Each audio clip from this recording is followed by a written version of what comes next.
നിന്റെ ഭർത്താവിനെ കുറിച്ച് ഓർത്ത് നീ ദുഃഖിക്കാൻ തുടങ്ങാം. ഈ ജന്മത്തിൽ ഈശ്വരൻ നിനക്കായി തീരുമാനിച്ചിരിക്കുന്നത് അദ്ദേഹത്തെ.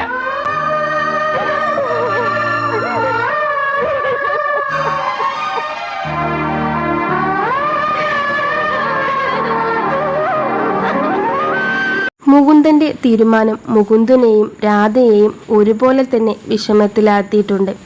കാരണം അത്ര പെട്ടെന്നൊന്നും അവർക്ക് പരസ്പരം മറക്കാൻ കഴിയില്ല. കുന്നോളം സ്വപ്നം കണ്ട് സ്നേഹിച്ചവരാണ് അവർ. സ്വന്തം സന്തോഷത്തിന് വേണ്ടി മറ്റുള്ളവരുടെ മനസ്സ് വേദനിപ്പിച്ചാൽ നമുക്ക് ഒരിക്കലും സന്തോഷത്തോടു കൂടി ജീവിക്കാൻ കഴിയില്ല എന്ന സത്യം മുകുന്ദനും രാധയ്ക്കും മനസ്സിലായി.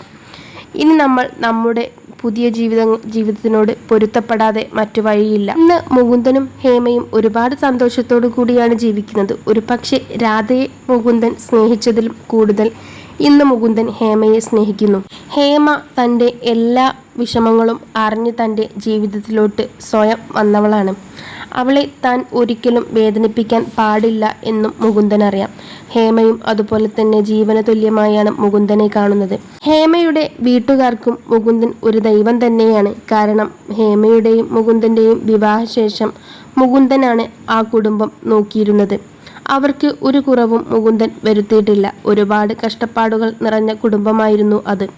ഇന്ന് ആ കുടുംബം പൂർണ്ണമായും സന്തോഷിക്കുന്നുണ്ടെങ്കിൽ അതിന് കാരണം മുകുന്ദനാണ്. അതേ മുകുന്ദൻ കാരണം തന്നെയാണ് ഇന്ന് രാധയുടെ കുടുംബവും ഇത്ര സന്തോഷത്തിൽ മുന്നോട്ട് പോകുന്നത്.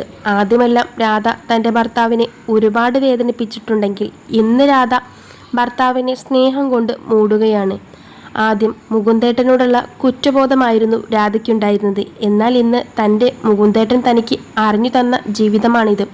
മുകുന്ദേട്ടൻ്റെ എല്ലാ അനുഗ്രഹങ്ങളും തൻ്റെ ജീവിതത്തിൽ ഉണ്ടാകുമെന്ന് രാധയ്ക്കറിയാം. രാധയുടെ കുടുംബം ഇന്ന് വളരെ സന്തോഷത്തോടു കൂടിയാണ് മുന്നോട്ട് പോകുന്നത്. രാധയുടെ ഭർത്താവ് വലിയൊരു സമ്പന്നനാണ്. അതുകൊണ്ട് തന്നെ രാധയ്ക്ക് സാമ്പത്തികമായ ഒരു ബുദ്ധിമുട്ടോ പ്രയാസമോ ഒന്നും തന്നെയില്ല. മുകുന്ദൻ ഇന്ന് ജോലി ചെയ്യുന്നത് രാധയുടെ സ്വന്തം നാട്ടിൽ ആയ ആ ബാങ്കിൽ തന്നെയാണ് കേട്ടോ. മുകുന്ദൻ തെറ്റുകാരനല്ല. എല്ലാ സത്യങ്ങളും മറന്നേക്ക് പുറത്തു വന്നു. ഇന്ന് മുകുന്ദൻ ആ നാട്ടിൽ തന്നെ ആ ബാങ്കിൽ തന്നെ മാനേജർ പോസ്റ്റിലാണ് വർക്ക് ചെയ്യുന്നത്. ആ നാട്ടുകാർക്ക് ഒരുപാട് പ്രിയപ്പെട്ടവനായിരുന്നു മുകുന്ദൻ സാർ. ഇന്നും അവർക്ക് അങ്ങനെ തന്നെയാണ് കേട്ടോ. ആ നാട്ടിലുള്ളവർക്കെല്ലാം ഇന്ന് വിദ്യാഭ്യാസവും അറിവും എല്ലാം ഉണ്ട്. അവരെ ഇന്ന് ആർക്കും പറ്റിക്കാൻ കഴിയില്ല. എന്നാലും അവർക്ക് അവരുടെ മുകുന്ദൻ സാറിനോടൊരു പ്രത്യേക സ്നേഹം തന്നെയാണ്. രാധ തൻ്റെ സ്വന്തം നാട്ടിലോട്ട് വരാറുണ്ട്. അവിടുത്തെ ബാങ്കിലാണ് ഇപ്പോൾ മുകുന്ദേട്ടൻ ജോലി ചെയ്യുന്നത് എന്നും രാധയ്ക്കറിയാം. രാധയും മുകുന്ദനും ഇന്ന് വളരെ അടുത്ത സുഹൃത്തുക്കളാണ് കേട്ടോ. ഒരിക്കൽ പ്രണയിച്ചവരാണെങ്കിൽ പോലും അവരുടെ സുഹൃത്തു ബന്ധം കണ്ട് മറ്റുള്ളവർ പോലും അസൂയപ്പെട്ടു പോകും. ഒരു കാലത്ത് അവർ പ്രണയിച്ചവരായിരുന്നു. പക്ഷെ ഇന്ന് അവരെ പോലെ സുഹൃത്തു ബന്ധത്തിന് പ്രാധാന്യം നൽകുന്നവർ വേറെയില്ല. രാധയുടെ ആ ഗ്രാമത്തിൽ തന്നെ മുകുന്ദൻ ഒരു കൊച്ചു വീടുണ്ടാക്കിയിട്ടുണ്ട് കേട്ടോ. അവിടെയാണ് മുകുന്ദനും ഭാര്യയും മകനും താമസിക്കുന്നത്. രാധയും കുടുംബവും മുകുന്ദന്റെ വീട്ടിലോട്ട് വരാറുണ്ട്. അതുപോലെ തന്നെ മുകുന്ദനും കുടുംബവും രാധയുടെ വീട്ടിലോട്ടും വല്ലപ്പോഴും എല്ലാം പോകാറുണ്ട്. ഹേമയും രാധയും വളരെ അടുത്ത കൂട്ടുകാരികളാണ്. അവർക്ക് എല്ലാം അവരെപ്പറ്റി പരസ്പരം അറിയാം. ഇരു കുടുംബങ്ങൾ തമ്മിലുള്ള ഐക്യവും അവരുടെ ധാരണയും കാരണം തന്നെ അവരുടെ ഇരു കുടുംബങ്ങളുടെ ജീവിതത്തിലും ഇതുവരെ ഒരു കരടും വീണിട്ടില്ല. കാരണം രാധ തൻ്റെ ഭർത്താവിനെയും മുകുന്ദൻ ഹേമയെയും ഒരുപാട് സ്നേഹിക്കുന്നുണ്ട്. അതുകൊണ്ട് തന്നെ ഈ രണ്ട് കുടുംബങ്ങളും ഒരിക്കലും വീഴില്ല എന്ന് അവർക്ക് ഉറപ്പുണ്ട്. ഇവരുടെ ഈ ചങ്ങാത്തം എന്നും നിലനിൽക്കട്ടെ. രാധയുടെ ഭർത്താവിൻ്റെ വീട് പട്ടണത്തിലാണ്. അത്യാവശ്യം തിരക്കേടില്ലാത്ത വീടും സാഹചര്യങ്ങളും എല്ലാമാണ് രാധയ്ക്കുള്ളത്. ഈ സന്തോഷങ്ങൾക്കിടയിലും രാധയ്ക്ക് മനസ്സിലുള്ള ആകെയുള്ള വിഷമം തൻ്റെ ഏട്ടനെ കുറിച്ചായിരുന്നു.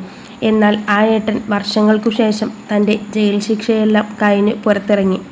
ഏട്ടന് വല്ലാത്ത ഒറ്റപ്പെടലായിരുന്നു. രാധയുമില്ല ഒറ്റയ്ക്ക് ആ വീട്ടിൽ താമസിക്കുന്നതിനെ കുറിച്ച്.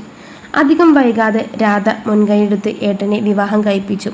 ഏട്ടൻ്റെ ഭാര്യ രാധയ്ക്ക് ഏട്ടത്തിയമ്മയല്ലായിരുന്നു, അമ്മ തന്നെയായിരുന്നു. തൻ്റെ വിവാഹ സമ്മാനമായി രാധ ഏട്ടന് കൊടുത്തത് ഒരു വീടായിരുന്നു. തിരക്കേടില്ലാത്ത ഒരു വീട് രാധയും ഭർത്താവും കൂടി മാത്തന് കൊടുത്തു. മാത്തൻ ഇത് ഒരിക്കലും പ്രതീക്ഷിച്ചിട്ടില്ലായിരുന്നു. നാട്ടിൽ ഉള്ള വീട്ടിൽ നിന്നും മാറി ഈ വീട്ടിലോട്ട് അവർ വന്നു.